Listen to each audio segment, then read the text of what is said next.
คือจังหัวใจเรามาส่งให้ลูกค้าถึงหน้าบ้านเลยนะครับพร้อมตีแรกบ่ห่วงบ่หาแล้วอายบ่หึงมันสิไปใส่กับไปบ่ทางเข้าไปกับใครทั้งที่ห่างคบกันมาดูมียังกันหาสิบอกกันว่าบ่แม่นไผทิ้งป้าให้ใจกำพร้าความหักอ้ายค่อยๆห่างเหินน้องได้เข้าเผชิญกับความเหงาอ้ายลอยไปมีเขาแล้วมาบอกเลิกเขา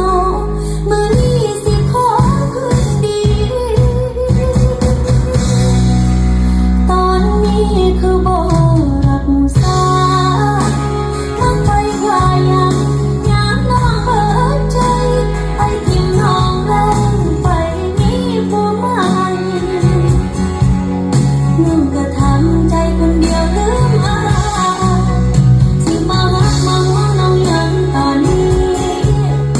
ตอนที่น้องลืมอายได้เป็นหยังตอนนี้จังบ่ใส่ใจมาหูค่ามาที่ตอนน้องรักจังแล้ว